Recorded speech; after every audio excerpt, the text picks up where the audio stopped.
नमस्कार, secure academy के YouTube channel पर आप सभी मित्रों का हार्दिक स्वागत अभिनंदन है दोस्त। मैं हूं दिलीप और आज की खास सेशन बहुत ही इंटरेस्टिंग होने वाला है, बहुत ही खास सेशन है। इसलिए आपसे रिक्वेस्ट है कि आप चैनल पर इस वीडियो पर बने रहिएगा। 4 से 5 मिनट से आपको रुकना है, उसके बाद आप पूरा कंसेप्ट आपको समझा देंगे कि किस तरह से हमारे एग्जाम में आता है। आपको एग्जाम में इंटेलिजेंस क्वेश्चन जरूर आता है, 2 से 3 नंबर में हर बार क्वेश्चन पूछा जाता है। इंटेलिजेंस एक ऐसा चैप्टर है जिसमें हर बार एग्जाम में क्वेश्चन लेता है। हर बार कोई भी सीटेट का एग्जाम हो चाहे टेट का एग्जाम हो, हर बार क्वेश्चन उठाता ही उठाता है। तो हम इसे अध्ययन करने की कोशिश करेंगे आज। कल पिछली वीडियो में हमने देखा था इंडिविजुअल टेस्ट का, जिसमें हमने शाब्दिक और अशाब्दिक दोनों देखा था। लेकिन आज की वीडियो में हम देखेंगे किसमें आर्मी अल्फा टेस्ट के बारे में डिस्कस करेंगे, आर्मी बीटा टेस्ट के बारे में डिस्कस करेंगे, रेवेंज प्रोग्रेसिव मैट्रिसेस के बारे में डिस्कस करेंगे। ये सब ज़्यादा इस चैप्टर की बात करेंगे और इनमें से क्वेश्चन फिक्स है आएगा आपके एग्जाम में। तो चलिए आगे बढ़ने की कोशिश करते हैं। लेकिन इससे पहले अपन मेरे चैनल पर अगर नए हैं तो मेरे चैनल को सब्सक्राइब कीजिए और वीडियो को शेयर कीजिए अपने फ्रेंड सर्कल में, ठीक है। तो ज़्यादा समय वेस्ट ना करते हुए सीधा हम पॉइंट पे चलते हैं। बात कर रहे हैं इंटेलिजेंस टेस्ट के बारे में, बुद्ध के परीक्षण के बारे में हम बात कर रहे हैं। और बुद्ध के परीक्षण में हमने कल डिस्कस किया था इंडिविजुअल वर्बल टेस्ट और नॉन वर्बल टेस्ट, ठीक। लेकिन आज हम बात करेंगे किसके बारे में। आज हमें जो स्टडी करना है वो स्टडी किसके बारे में करना है, हमें बात करना है किसके बारे में, ग्रुप टेस्ट के बारे में। Group verbal test, okay. जिसे हम क्या कहते हैं, सामूहिक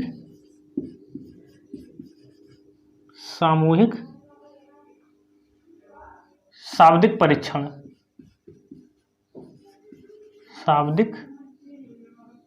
परीक्षण,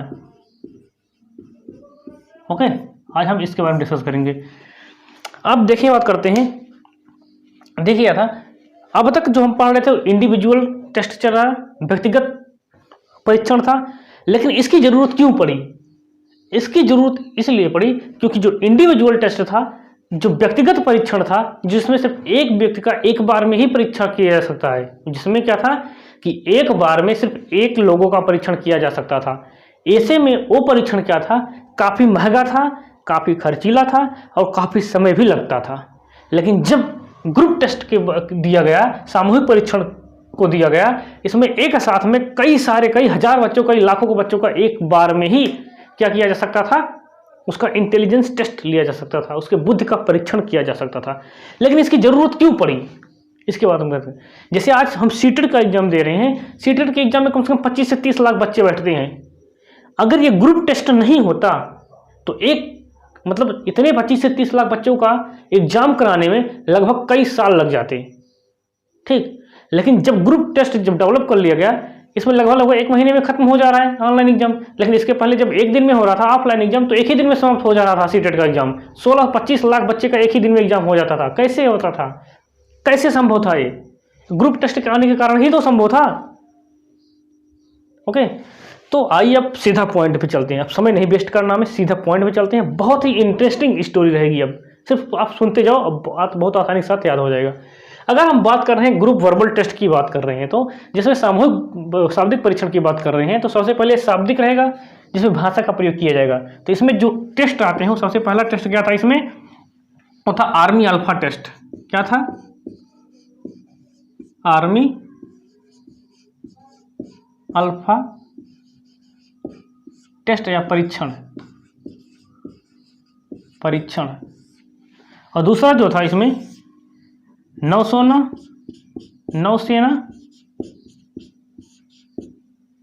व सेना सामान्य वर्गीकरण परीक्षण, सामान्य वर्गीकरण परीक्षण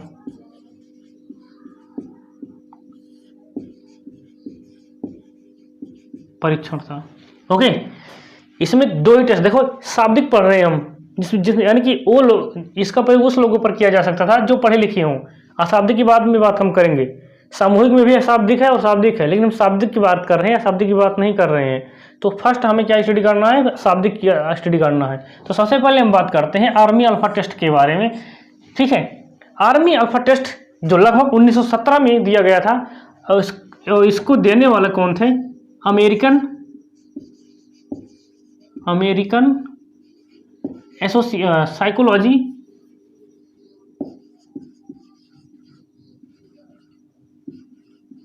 साइकोलॉजी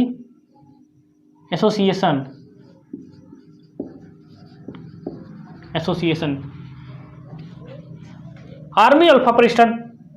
आर्मी अल्फा टेस्ट को तैयार करने वाला कौन था, अमेरिकन साइकोलॉजी एसोसिएशन था, जिसने आर्मी अल्फा परीक्षण विकसित किया। तो किसके निर्देशन में इसने तैयार किया, तो इसके निर्देशन में जो तैयार किया गया वो किसने किए, निर्देशन में तैयार किया गया, रॉबर्ट यर्क्स। किसके निर्देशन में, रॉबर्ट यर्क्स के निर्देशन में इसे तैयार किया गया। ओके, कुछ विद्यार्थी जो कंफ्यूज है वो बोल रहे थे, उनको जो कंफ्यूज है कि इसको आर्थर ओटिस ने किया था, तो ध्यान रखना इसको आर्थर ओटिस ने नहीं किया था। अभी हम पूरी कहानी इसको आपके सामने प्रस्तुत करेंगे। ठीक है, इतना समझने की कोशिश करते हैं कि यानी कि क्या हुआ था वर्ल्ड वॉर फर्स्ट के टाइम,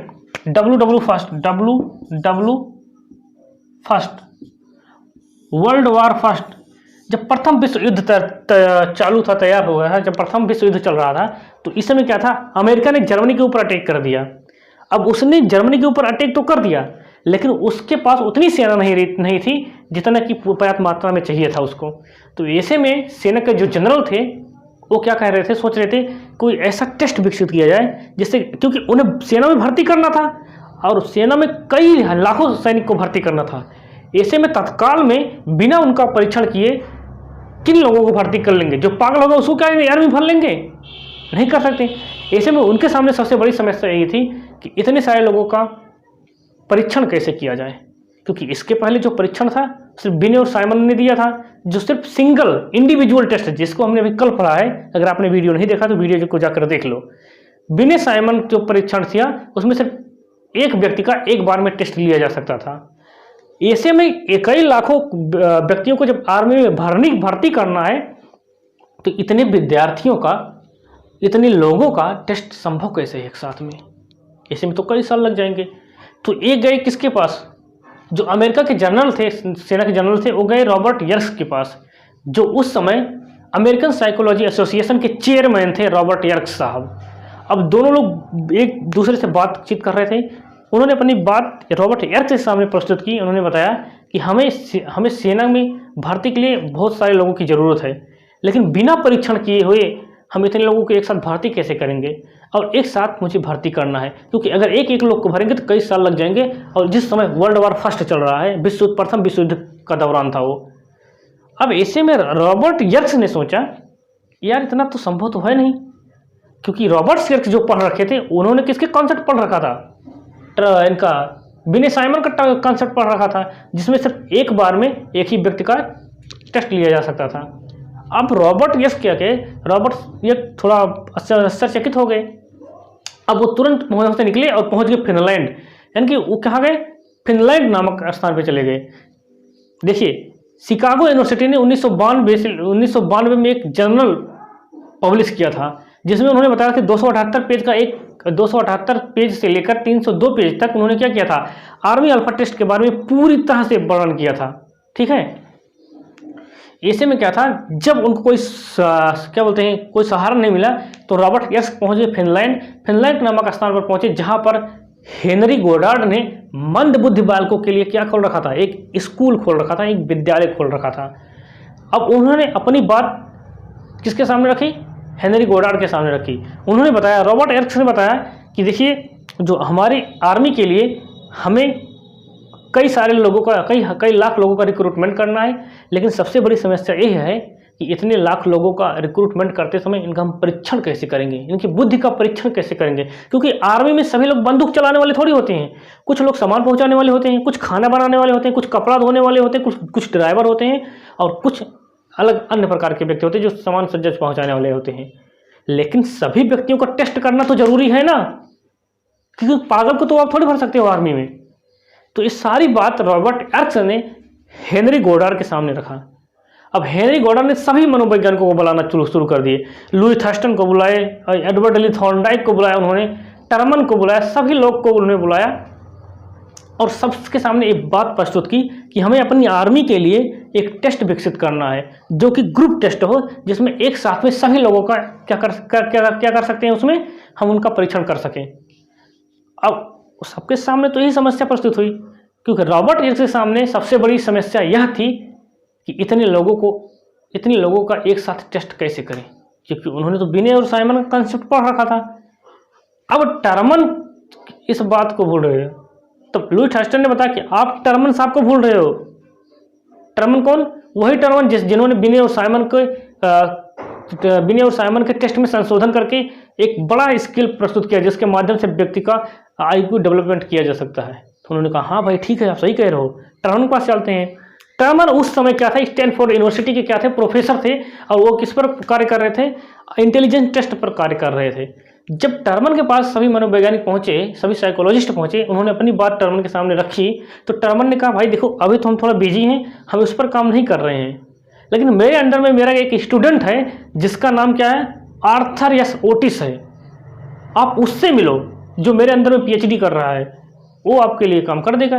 बोलेंगे यार आपका स्टूडेंट, कैसी बात कर रहे हो, वो क्या कर पाएगा, अभी तो स्टूडेंट है।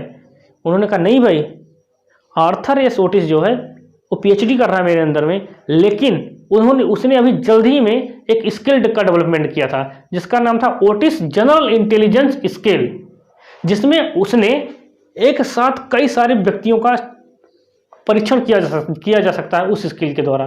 तो सभी मनोविज्ञान कहाँ पहुँच गए, वो सब लोग जाके कहाँ पहुँचे, आर्थर एस ओटिस के पास पहुँचे।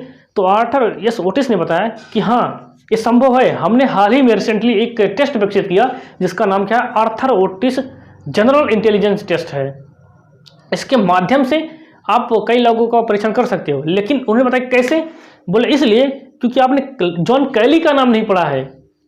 उन्होंने बताया कि सर आपने जॉन कैली का नाम सुना है क्या, जिसने मल्टीपल चॉइस क्वेश्चन का तैयार किया है। यानी कि दुनिया का सबसे पहला व्यक्ति जॉन कैली था जिसने मल्टीपल चॉइस क्वेश्चन को तैयार किया था। मल्टीपल चॉइस क्वेश्चन वही क्वेश्चन होते हैं जिसे हम ऑब्जेक्टिव क्वेश्चन कहते हैं ऑब्जेक्टिव, जिसमें एक क्वेश्चन पूछ लिया जाता है, उसके बाद उसके 1 2 3 4 आंसर देने रहते हैं। मान लो एक क्वेश्चन पूछा गया था, एक एग्जांपल समझने की कोशिश करते हैं कि मान लो कि अगर क्वेश्चन पूछा गया कि भारत के वर्तमान राष्ट्रपति कौन है। अब ऑप्शन दे दिया गया कोविंद, रामनाथ कोविंद, यहाँ पे द्रौपदी मुर्मू, यहाँ पर प्रतिभा पाटिल जी, यहाँ पे मोदी जी हो गए। अब इस प्रकार से क्वेश्चन देना होता था। जॉन कैली ने इसी प्रकार से क्वेश्चन तैयार किया था, मल्टीपल चॉइस क्वेश्चन, जो कि ऑब्जेक्टिव क्वेश्चन था। तो उन्होंने बताया कि आप शायद जॉन कैली को भूल रहे हो जिन्होंने मल्टीपल चॉइस क्वेश्चन तैयार किया, और उस आधार पर एक साथ में कई सारे व्यक्तियों का परीक्षण किया जा सकता है। फिर उन्हें मान लो इस तरह से क्वेश्चन दिया गया, उसमें पूछा जाएगा, व्यक्ति से पूछा जाएगा कि बताओ कौन है, तो कुछ लोग बताएंगे द्रौपदी मुर्मू, तो कुछ लोग मोदी, कुछ पाटिल, कुछ हो, मतलब इसके आधार पर जिस तरह से जो उत्तर देगा उसके आधार पर उसकी इंटेलिजेंस टेस्ट का आप डिफाइन कर सकते हो। उन्होंने बताया वाह भाई वाह, बहुत अच्छा तरीका है। आपने इस समय तुरंत रॉबर्ट एर्क्स के माइंड की बत्ती जल गई और उन्हें कहा वाह क्या तरीका है, अब इसको अब हम पूरी तरह से सॉल्व कर सकते हैं।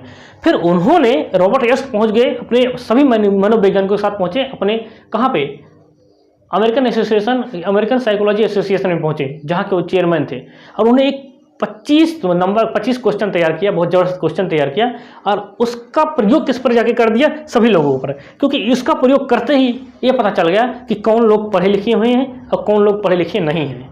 क्लियर। और जो लोग पढ़े लिखे थे तो उनका नाम किसको दे दिया गया, आर्मी अल्फा परीक्षण। और जो लोग पढ़े लिखे नहीं थे, यानी कि जो लोग अनपढ़ थे, तो उनके लिए जो टेस्ट विकसित किया गया वो आर्मी बीटा टेस्ट था। आई होप आपका डाउट क्लियर होगा अभी। तो आपको समझ में आया ना कि आर्मी अल्फा टेस्ट का विकसित करने वाले कौन थे, रॉबर्ट एर्क्स थे, ना कि रॉबर्ट ओटिस। रॉबर्ट ओटिस ने सिर्फ एक सुझाव दिया था, एक प्रस्तुत किया था, जिनके आधार पर यह विकसित किया गया। लेकिन विकसित करने वाले कौन थे? American association of psychology association के चेयरमैन रॉबर्ट एर्थ साहब थे। Is that clear? अब हम आगे बढ़ने की कोशिश करते हैं। ठीक, इस तरह से इन लोगों को क्या किया गया? परीक्षण किया गया सभी लोगों के साथ। क्लियर? फिर बात करते हैं नौसेना व सेना सामान्य परीक्षण, जिसमें क्या किया गया? नेवल आर्मी की अमेरिका के आर्मी और नेवल आर्मी दोनों के ऊपर इसका परीक्षण किया गया। ये दोनों क्या थे? वर्बल टेस्ट थे। कौन सा? वर्बल टेस्ट थे, जिसमें हमने यहाँ पर लिखा है ग्रुप वर्बल टेस्ट। अब सभी मतलब अब कई हजार व्यक्तियों का एक साथ में परीक्षण करना आसान हो गया था। ठीक, अब हम आगे बढ़ने की कोशिश करते हैं। Just wait.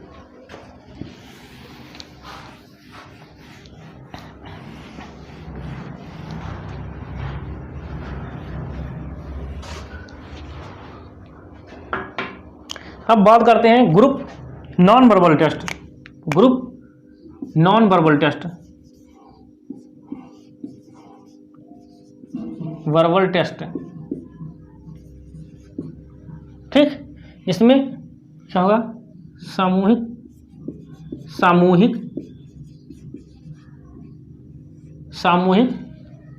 अशाब्दिक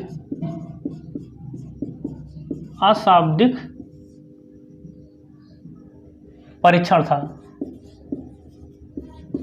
था। ठीक, इसमें सबसे पहले जो हम देखेंगे वो किसका देखेंगे? सबसे पहले जिसमें नाम देखते हैं, इसमें किसका नाम लिख के आता है सबसे पहले? Okay, army beta test. पहला आर्मी बीटा टेस्ट ये था। ठीक, जो कि अमेरिकन साइकोलॉजी एसोसिएशन के द्वारा इसको तैयार किया गया था। ओके, इसका जो अशाब्दिक क्यों है? क्योंकि इसका प्रयोग अनपढ़ लोगों पर था। और ध्यान रखना, क्वेश्चन इस तरह से पूछता है कि निम्नलिखित में से कौन सा अशाब्दिक परीक्षण, सामूहिक अशाब्दिक परीक्षण है?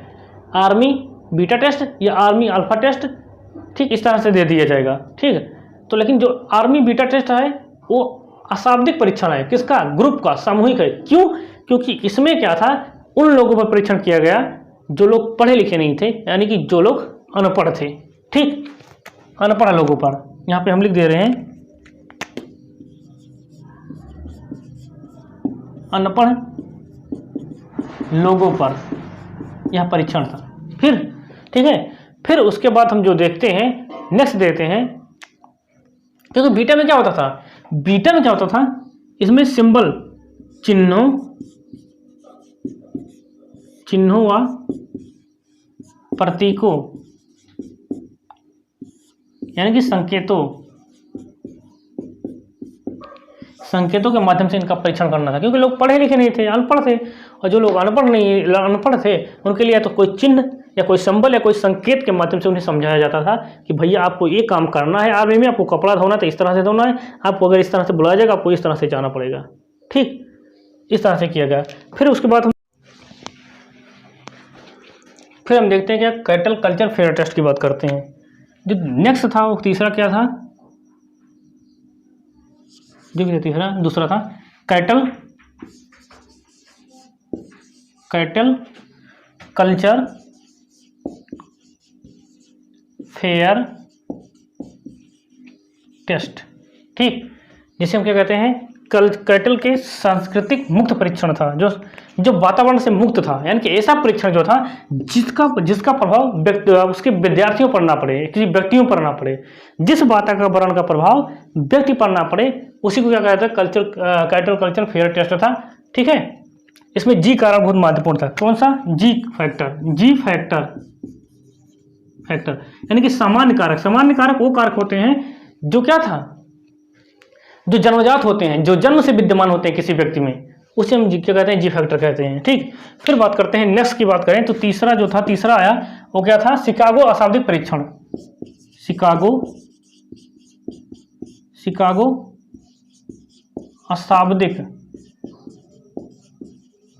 अशाब्दिक परीक्षण था। ये ऐसा परीक्षण था जिनका प्रयोग उन विद्यार्थियों पर किया जाता था जिन विद्यार्थियों में श्रवण दोष पाया जाता था। किसमें?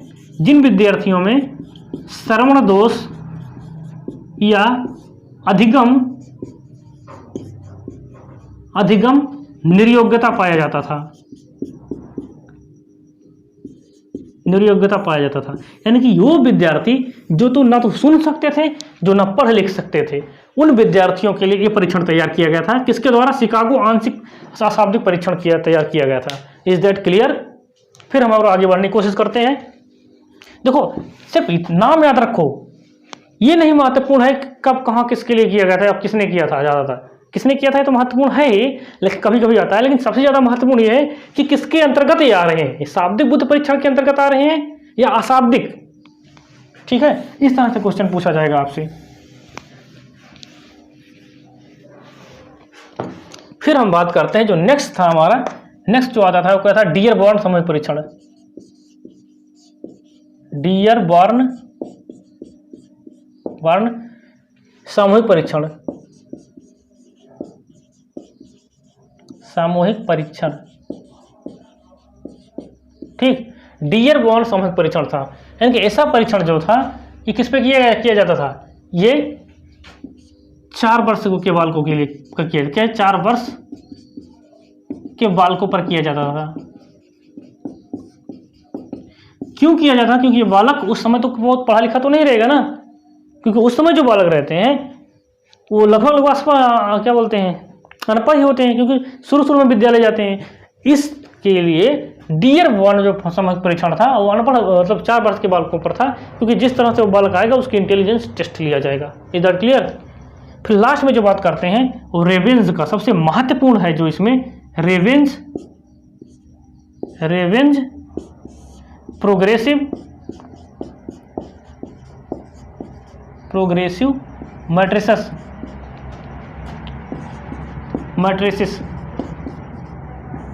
की बात करते हैं, जिसको रेवेंज साहब ने बनाया था। रेवेंज प्रोग्रेसिव मैट्रिक्स की बात करते हैं। इसमें क्या होता है, एक रीजनिंग की तरह सवाल दे दिया जाता है, समझ में पूरी तरह से रीजनिंग है, और उसमें आपको एक गोले में कोई चीज़ भरना रहता है, कोई अंक भरना रहता है, कोई डिजिट भरना रहता है।